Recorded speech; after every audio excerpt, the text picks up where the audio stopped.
Who told you? Who told you? You what? God design, God design. Good evening. Greetings, Boerbuds. How was everyone doing today? What's up with my Boerboel family? Welcome to the show. I'm your host, Jordan Pittman. Welcome to the Boerboel Show, where we talk about this breed that we love, the ultimate working mastiff, the most athletic of all mastiffs, the healthiest mastiff of all mastiffs. And today we're going to be discussing the Boerboel breed as usual, but we're going to be diving into that athleticism, how I made it this far, how I got this far, and really it boils down to why I love these dogs, what attracted me to the breed. It's a lot of different ways you can describe a Boerboel. You can call it the most athletic mastiff, the most best bred companion. You could call it the most healthiest mastiff. It's a lot of different ways that you could describe it. It's bred in Africa, derived from a class of dogs that is very distinct. And how do we, as our role as breeders, what is our role? What do we do? And my approach to this Boerboel breeding, because I have seen many breeders come and go, and we all want to first start off with how today we went for we attempted the 5-mile run with Joku. And no, we did not have success. We did not get our 10 miles in. We didn't go to 45 the whole distance. What I determined was Joku had a little bit too much food yesterday.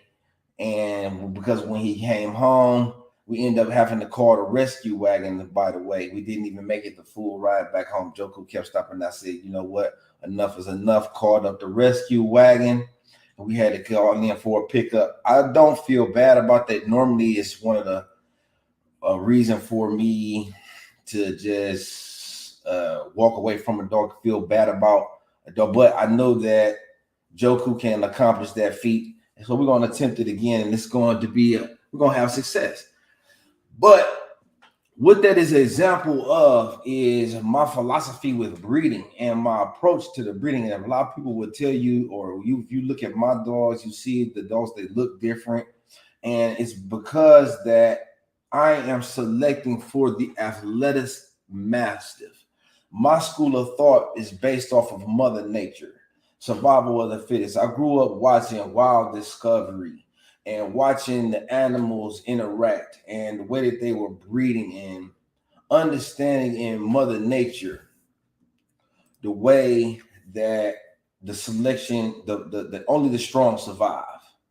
And in Boerboel breeding, I think people look at it as a money grab, or they look at it as a business. They look at it from the business standpoint as just a lot of potential to make money, and they think that that they're just looking at the numbers. I buy the dog for this much, then I have puppies.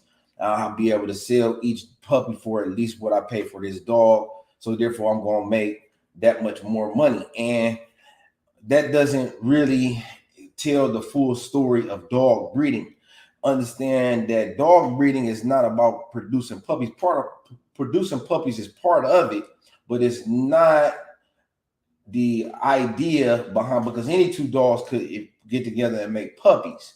So when we're breeding dogs, what we're trying to do is preserve the genetics. That's our role as breeders, and it could apply to across species too, because you look at cattle, you have to breed cattle. You also have to breed horses. You also have to breed goats.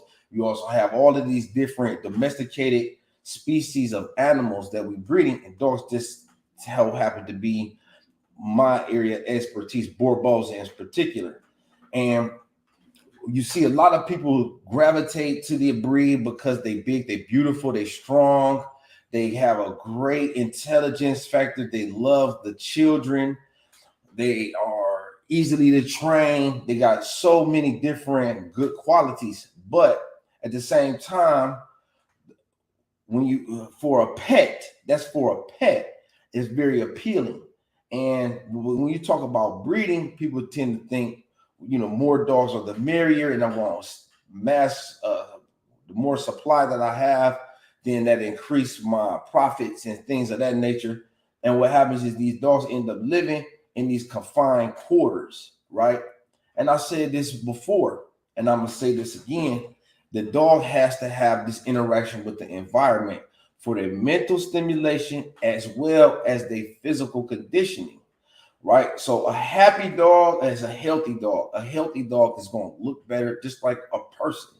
When a person is healthy, they look better. Your appearance, your skin glow, your coat is shining, the muscle tone is apparent, things of that nature. So when you have breeders jump into the game, so you're not going to immediately make money with your dogs, and you find people jumping out the game because they don't really make money immediately.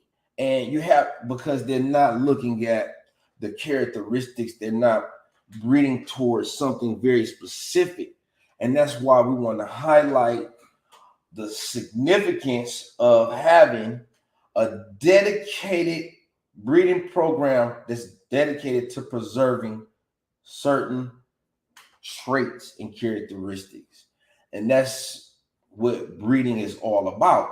And if you're not, what's happening, so my breeding philosophy is based off the athleticism and this interaction with the environment, and it recreates simulates what dogs do in the wild, or the wolf, where they migrate and they cover this terrain and they have these interaction with the environment where they're stepping and hitting on the concrete or the pavement or the whatever and what that does is it builds muscle, it builds calcium in the bone, and the dogs look different. They're healthier. You activating the circulatory system. The dog is releasing gangs of toxins, billions of toxins from this perspiration, the same way that we do when we sweat. We're activating the respiratory system, the circulatory system, and all of these systems. We give them a chance to breathe, just like when you take the car on the highway and you activate it. And then what happens is, through this interaction, though, you separate the strong from the weak. It's a natural separation of the strong from the weak. And because other breeders are looking at the dog, or they're not really, if I just get tired of taking pictures of my dogs just sitting, standing there. I want to do something. It's hard to do that when I'm taking the picture myself. But so that's just me personally. But I want to show what the dogs are capable of more than anything, because they are capable of so much. And that's why I like to highlight these traits and characteristics, and maintaining this as my main centralized focus. Instead of just breeding dogs to produce puppies. So this concept of survival of fittest applied to my breeding program is my selection criteria. And you have to have a selection criteria, because when you're putting your dogs together, you should be breeding towards a goal. And this contributes to the dog's overall health.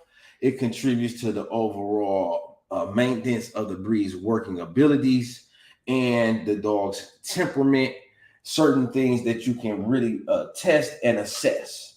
So now I got a good general understanding of which dogs are capable of performing what, and is it consistent with what my expectations of the breedings, right? And I'm analyzing these, and I'm looking at these different dogs, and I'm seeing what is the reoccurring theme, and I pick the dogs based on that. So my breeding stock is based off of a fit dog, more than the size, more than anything else. That In order for the dog to be able to accomplish these fitness or these tasks that I have for the dog, it has to be a certain level of intelligence. It has to have a certain temperament. It has to have certain qualities. So it's not just, but the fitness has to be at the top because it's a group of qualities together. It's not just the dog's stamina. It is all of these things working together produces fitness, and it's an overall concept, and it's based off of Mother Nature. It's not based off of championships, or it's not based off of appraisal scores. It's not based off of size. It's not based off of any particular ancestors. It's what I look for in a dog in terms of energy, athleticism, structurally sound is going to be a key. Now, with all of this put together, what you have is a moral fiber, a code of ethics, a standard of breeding practice, and it automatically will put you in a class of breeder that matter because you care, and it's important that we have this type of dog being reproduced. People is very appreciative when the dogs arrive and they contribute to their lives in a very meaningful and significant way. And because of that, we know that we are having success, right? And we're not going to base our reading off of one particular ancestor that is popular. We're not going to do the line breeding, the inbreeding to satisfy the demand for a certain particular dog.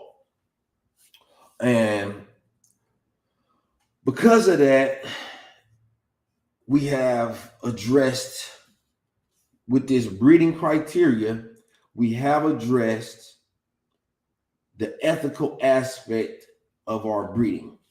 We have, because we have dogs that matter. We have dogs that are playing roles in people's lives that are serving a purpose, and it's very purposeful. And because of that,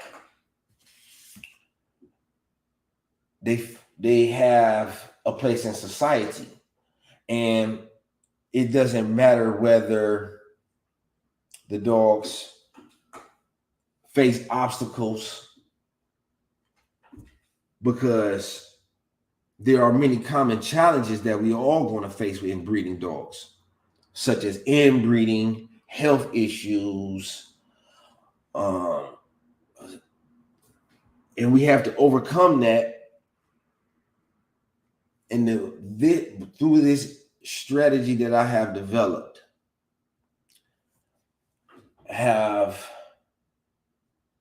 is based off of fitness, survival of the fitness. And that's what we need to do collectively as a group. Once we start moving towards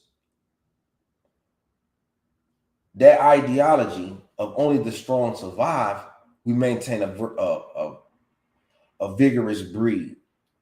And a lot of breeders, what I've seen, and history repeats itself, is they jump in the game, they go and seek out a popular dog that is big or that's impressive, and they breeding based off of that dog's look alone. There really is no quantifying or qualifications that measure the dog's ability, and those programs fail. They almost every single time the dogs end up stressed out because they're not fulfilling its role as a dog, as a Boerboel, its identity as a Boerboel. A Boerboel has a place. A Boerboel was developed to fulfill a role.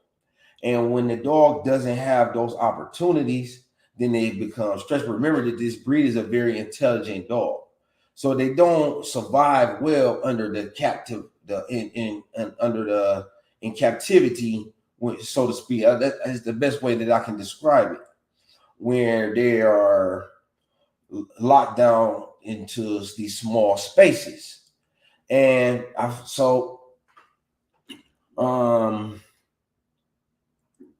the long-term viability of their breeding programs phase out. And I'm talking about through 17 years.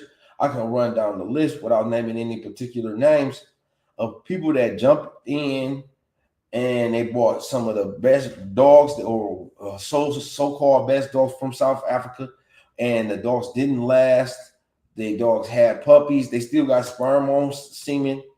And I'm talking about many kennels, big names, and not all, have some stop breeding dogs for other reasons. But I'm telling you how I survived the test of time. And it's through the maintaining solid dogs. It's really all about the dogs. Whether we consider the dog's look, we still select the dog based off his ability. That's why each one of our dogs is part of our performance evaluation is, can the dog fit into a civil situation? Our dogs live in homes. And we're going to make this about me because that's the topic of the day. I normally don't do this publicity thing. It's not a publicity, but we're talking about standing the test of time. And this is how it makes the dogs happy, healthy, and the dogs live with individuals. I won't never have more than 3 to 4 dogs, because it's just not fair to the dogs. And we keep them in rotation. And I got my brothers and my uncles and my friends and my family, the people that I love and trust, because it's all an extension of family, and it's all really based about love for the dogs. And that will carry you farther than any. You see what I'm saying? Right. That's exactly how you have to do it, because you have those dogs in the house. They're healthy. They're happy. They get in love. They get in rub. They get in attention. They fitting in. Balto doesn't live with me. Balto has a home and my dogs have a home. Balto, all the dogs have homes with families and children, and it makes the dog less stressed, and their health is in abundance. You exercise the dog and meeting demands, then you're gonna have a great relationship and you're gonna have a good time with the dogs. When you don't meet this, you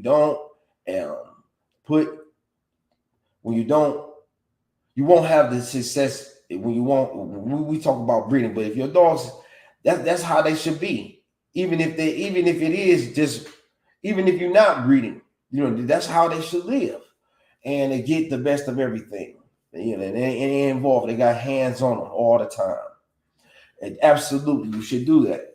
So I just wanted to touch on that to explain a lot about where it comes from, why you see me doing what I'm doing, and what that does for the dogs. It builds our bond, it builds our relationship, and it's healthy for the dog. And because of that, the dog is produced well, they fit. And the dogs that don't, we don't know some really good dogs along the way. And it's unfortunate, it's sad. But it's a sacrifice that is for the sake of the best, the greater good. And that's a part of the cycle of life. And that's the way that I have come to accept death with dogs. It's part of the cycle of life, and it's something that we just have to live with. It's a part of being a dog person. And a person, you got to look at the abundance of life that we surrounded with too. And that makes a balance for having, when we lose a dog, because that happens in the dog game. And we have lost some. That's why you have to be very careful the way that I did the run. You see the way that's a valuable video. And we're going to do it again. We're going to get it right. We're going to get it done, because that's easy for Joku. He just needs a little bit more time around us, and he's going to get there. Please believe it, because he's done it before without an issue. And but I was happy to see. I'm not ashamed to fail. You know, it's an attempt. We gave it our best, and we didn't have success. But guess what? We are not gonna give up. We're gonna try again, and that's where I am with this. We never give up, and that's another reason. That's another way that it's gonna be. That's another way that we have that success is perseverance, which is a perseverance thing that we determine to get it right because the boerboel is a part of our life. Um, that's a good way too. Taryn says that she wants to get her boerboel and protect the chickens. She has a good acre in her backyard and some chickens and one of boom, but you got to be careful. You got to make sure you introduce the dog as chicken as a pup and don't allow the dog because of it. I have had chickens too, and I feed my dog chicken. Sometimes the dogs eat the wrong chicken, not they eat my chickens. You got to make sure you keep them in a coop. But that's a good way to apply meaning to the dog's life. That is a great point. Appreciate the comment. But what I'm saying at the end of the day, to kind of summarize what I would discuss, basically that we're not afraid to fail, and that's the way that you have to do it with the dog. You have to keep on going with these boerboels because you're gonna have some. I'm talking about some heartbreak moments where that you just crushed. You don't know what to do, and you want to give up. Ask anybody that's been in it. You're gonna have some tough. Right now, I'm upstairs and downstairs. I'm working with this dog now. Got the swole boob. She has so much milk. She had too much milk, and the boob is swollen and it's hard. And I'm massaging it and putting water on it and taking the puppies and making each one nurse on it. You know what I'm saying? It's work. You have to take. You got to be observative and knowing that that's going on. Got her on meds and stuff already. Some NSAIDs and stuff like that. Some antibiotic. Clap on my butt. You know, this is you got to catch it early, and you know the idea of longevity. You have to really consider health of the dog, and through these testing, we have a way to analyze the dog's systems, the ability to function and perform. And now we are only breeding healthy dogs, right? In every combination. And that will give you long-term success. When you start breeding dog just because he's nice or because he's attractive and he's big and impressive, and she's big and impressive, and then you come up with big and impressive puppies, but you don't have longevity. You start to shorten the lifespan. If you look across dogs in general, across the board, in the world, you're going to see dogs that are larger tend to have shorter lifespans in comparison to the smaller breeds. That's just the way that it is. Is it the same? I think it's the same with people. If I'm not mistaken, don't quote me on that though. But that's why I say I think. So if we're gonna open it up for NABA, we're gonna open up. I mean, not NABA, but Q&As. Anybody want to call in? We'll take some call-ins. And if anybody have questions, we just want to really break it down. Anything. Let me touch on the UBC real quick. We got updates on the UBC.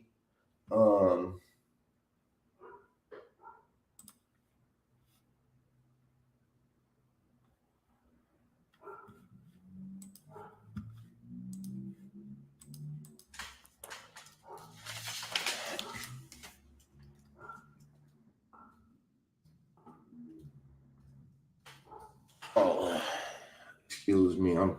I get off of the. Excuse me. I forgot I was going to the UBC. So we got new pages went up on the United Boerboel Club.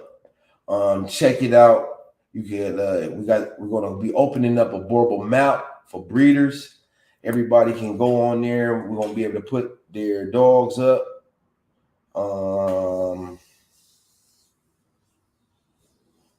True that. Gonna put that up there. If you exercise the dog, it will spend their life, just like the human. And Terrain says, I feed raw. You continue to feed raw and over-the-counter food at stores. I do a mix. I do a mix. So I also feed kibble because people don't remember raw is gonna keep your dog lean, fit, and muscular, and that doesn't really attract interest in puppies. To be honest, people want thick, big, strong puppies, healthy, not oversized though, but they need to be big, thick, and strong. At least it's a very complicated producing a complete balanced meal for nurse and mom. So I like to do the kibble while they're pregnant and in the between time while they are pregnant, and then when they have the puppies, then once they have the puppies, they can get some raw. But I still base their diet on with kibble. I think that's maybe partly what happened too. I fed the dog too much, and she had some raw in addition. She only got 5 pups, so that was too much. She just got abundance of milk. She already got real big boobs. So yeah, it happens. But that's what we got going on. And I appreciate everybody for joining tonight. It was a great show. We're gonna do that 5 mile thing again. Maybe next week. I think that he can do it next week. He really could have did it today. He was full though. We ain't gonna hold it against him. Hold it against me. I should have gave him a day to rest his intestines. But it's my fault. But it's cool though. Junko is a beast. Appreciate everyone for hanging out. And don't forget to like, share, subscribe if you haven't already. I'm catch up with y'all next week. We're gonna be back at it again with the stay tuned to all for the latest and the greatest updates as they arrive. We're gonna be letting y'all know. No rush, go on, move dumb. Back and forth, push and shove. Make your peace and love turn to peace and gloves. Now you got a deal run up. No rush, go on, move dumb. Back and forth, push and shove. Make your peace and love turn to peace and now you got a deal run up. Whole gang, whole man, old school, young jam.